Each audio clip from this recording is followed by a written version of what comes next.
Selama lebih dari 100 tahun sejarawan menyalahkan mereka. Bangsa Gutian, barbar dari pegunungan yang mengalir turun dan menghancurkan imperium terkuat yang pernah ada. Tapi kemudian ilmuwan mengebor es di Greenland, mengangkat sedimen dari dasar Teluk Oman, menganalisis serbuk sari dari danau-danau Turki yang membeku ribuan tahun lalu. Dan semua data itu menunjuk ke arah yang sama, ke peristiwa yang sama, pada waktu yang sama persis dengan keruntuhan Akkadia. Gutian tidak membunuh imperium itu. Langit yang berhenti menurunkan hujan selama 300 tahun. Ketika arkeolog pertama kali mulai merekonstruksi keruntuhan Kekaisaran Akkadia pada awal abad 20, penjelasan yang paling mudah ditemukan ada di dalam teks Mesopotamia sendiri. Teks-teks yang ditulis setelah keruntuhan Akkadia menggambarkan invasi oleh kelompok yang disebut Gutian, bangsa dari pegunungan Zagros di timur yang digambarkan dengan cara yang sangat tidak flattering. Naga dari pegunungan yang tidak mengenal pengendalian diri, yang seperti manusia tapi berperilaku seperti anjing. Gambaran yang sangat jelas, musuh yang sangat konkret, penjelasan yang sangat rapi. Terlalu rapi. Karena kalau kamu melihat data arkeologis dari situs-situs Akkadia yang dihancurkan Gutian, gambarannya jauh lebih kompleks dari sekedar invasi militer. Kota-kota tidak hanya menunjukkan tanda kekerasan, mereka menunjukkan sesuatu yang lebih menggelisahkan dari kekerasan. Mereka menunjukkan tanda pengabaian bertahap. Silo yang ditinggalkan kosong. Rumah ditinggalkan dengan barang-barang masih di dalam, ladang yang tidak lagi ditanami, populasi yang menghilang bukan karena dibunuh, tapi karena pergi, pindah, mencari sesuatu yang tidak lagi bisa diberikan tanah itu kepada mereka.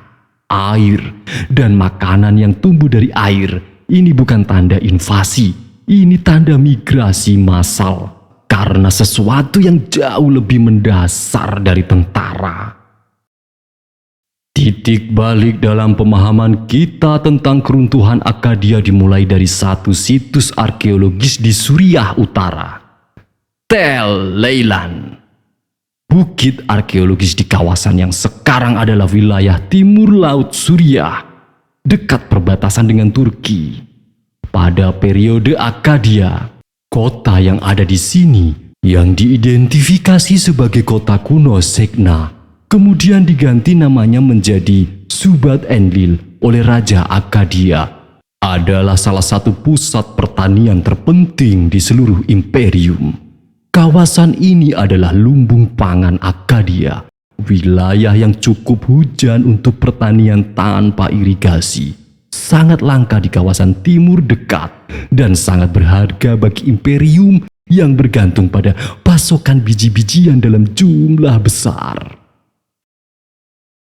Harvey West dari Yale University mulai menggali Tel Leilan pada 1978 dan pada 1993, 15 tahun penggalian, dia mempublikasikan temuan yang mengubah konsensus sejarah dalam jurnal Science. Di dalam lapisan tanah Tel Leilan, West menemukan sesuatu yang sangat spesifik dan sangat mengejutkan. Tepat di lapisan yang secara arkeologis bersesuaian dengan periode sekitar 2200 sebelum Masehi, ada garis yang sangat tajam. Di bawah garis itu, lapisan tanah dengan jejak aktivitas manusia yang kaya, abu dapur, sisa biji-bijian, tembikar pecah, arang dari kayu bakar, semua tanda kehidupan yang aktif. Di atas garis itu, lapisan abu vulkanik tipis dan debu tanpa jejak aktivitas manusia.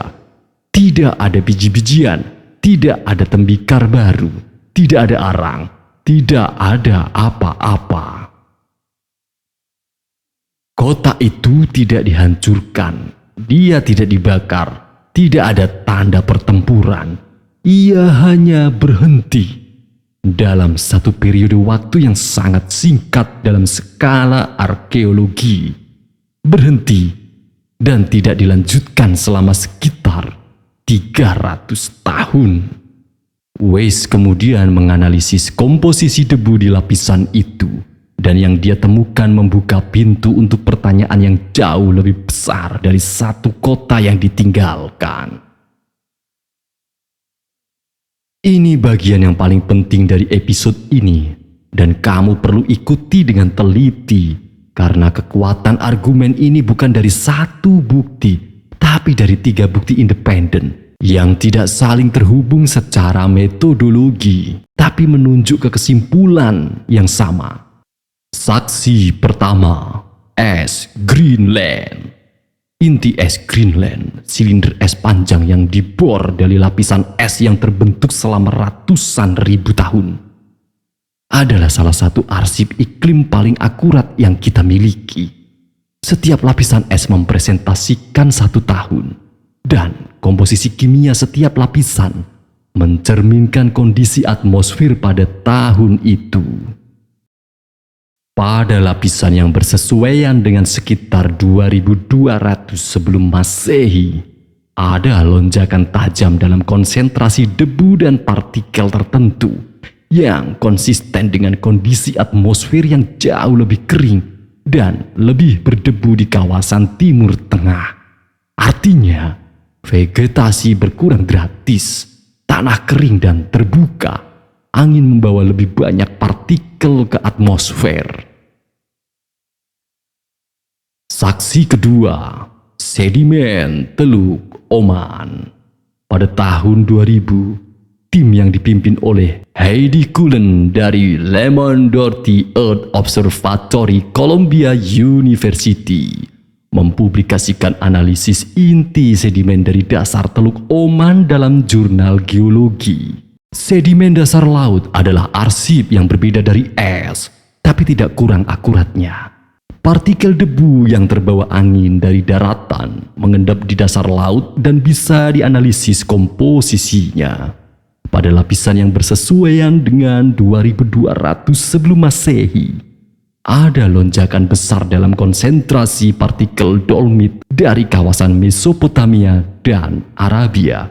Artinya, pada periode itu, angin kering membawa jauh lebih banyak debu dari daratan Mesopotamia ke arah Teluk Oman. Lebih banyak debu berarti lebih sedikit vegetasi. Lebih sedikit vegetasi berarti lebih sedikit hujan. Lebih sedikit hujan berarti kekeringan. Saksi ketiga, serbuk sari dari Danau Turki. Analisis paleontologi, ilmu yang menganalisis serbuk sari yang tersimpan dalam sedimen danau dan gambut dari beberapa danau di Anatolia menunjukkan perubahan drastis dalam komposisi vegetasi di kawasan itu pada periode yang sama. Spesies tanaman yang membutuhkan curah hujan yang lebih tinggi menurun tajam. Spesies yang toleran terhadap kondisi kering meningkat. Hutan berkurang, padang rumput kering berkembang. 3 metode yang berbeda, 3 lokasi yang berbeda, Greenland, Teluk Oman, Turki. 3 tim peneliti yang berbeda dari institusi yang berbeda. Semua menunjukkan perubahan iklim yang signifikan pada sekitar 2200 sebelum Masehi, bersamaan persis dengan keruntuhan Akkadia. Dalam ilmu pengetahuan, ketika 3 saksi independen memberikan kesaksian yang sama, itu bukan kebetulan. Itu pola, dan pola itu punya nama.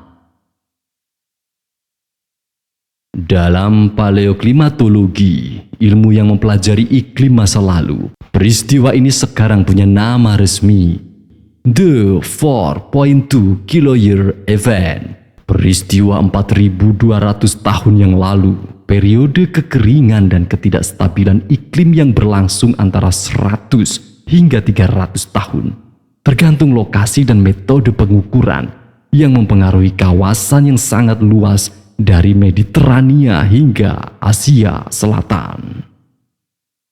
Dan ini yang paling mengejutkan, Akkadia bukan satu-satunya peradaban yang runtuh pada periode ini. Mesir, pada waktu yang sama persis, sekitar 2180 sebelum Masehi, kerajaan lama Mesir runtuh. Periode yang disebut sejarawan sebagai First Intermediate Period, masa kekacauan, kelaparan, dan fragmentasi politik yang berlangsung lebih dari 1 abad. Teks Mesir dari periode ini menggambarkan kelaparan yang begitu parah, sampai ada laporan kanibalisme. Sungai Nil yang tidak lagi banjir secara teratur, panen yang gagal bertahun-tahun berturut-turut. Peradaban lembah Indus yang akan kita bahas secara mendalam di episode-episode mendatang juga menunjukkan tanda tekanan yang signifikan pada periode yang sama. Beberapa kota besar mulai ditinggalkan, populasi bergerak ke arah yang berbeda. 3 peradaban besar, 3 kawasan yang berbeda, runtuh atau mengalami krisis besar dalam rentang waktu yang hampir bersamaan. Bukan karena perang satu sama lain, bukan karena musuh yang sama, tapi karena langit yang sama yang pada satu titik 4200 tahun lalu berhenti menurunkan hujan dengan cara yang sama seperti sebelumnya. Ada alasan mengapa komunitas ilmuwan iklim sangat tertarik pada peristiwa 4.2 kiloyear. Bukan karena sebagai catatan paleoklimatologi yang menarik. Ini adalah salah satu dokumentasi paling lengkap tentang bagaimana perubahan iklim yang relatif cepat dalam skala puluhan hingga ratusan tahun bisa menghancurkan sistem sosial yang tampaknya sangat stabil dan sangat canggih. Akkadia bukan peradaban yang lemah. Dia adalah imperium paling kuat yang pernah ada hingga titik itu. Punya sistem administrasi yang canggih, punya cadangan pangan, punya militer yang teruji, punya jaringan komunikasi, dan semua itu tidak cukup ketika hujan berhenti. Brandon Drake dalam makalah yang dipublikasikan di Journal of Archaeological Science 2012 menganalisis hubungan antara peristiwa iklim kuno dan keruntuhan peradaban dan menyimpulkan bahwa 4.2 kiloyear event adalah salah satu contoh paling jelas dari apa yang para ilmuwan sebut climate-induced societal collapse, keruntuhan peradaban yang dipacu oleh perubahan iklim. Pola yang sama, peradaban yang canggih, sistem yang kompleks, dan kemudian perubahan iklim yang melampaui kapasitas adaptasi sistem itu adalah pola yang tidak berhenti di Akkadia. Dia berulang di Mesir, di lembah Indus, di Maya klasik, di Kekaisaran Romawi Barat, dan pertanyaan yang tidak bisa dihindari, yang para ilmuwan iklim sendiri yang mengajukannya, bukan hanya aktivis atau politisi, adalah apakah kita sedang berada di pola yang sama sekarang?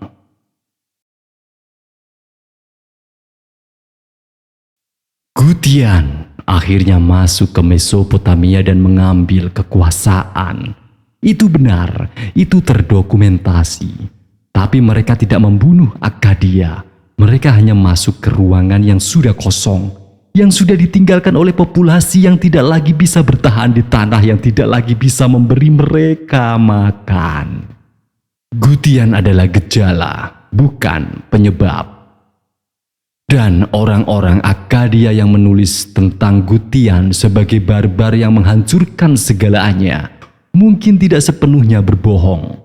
Dari perspektif mereka, dari dalam pengalaman mereka, yang mereka lihat adalah invasi. Yang mereka rasakan adalah kehilangan.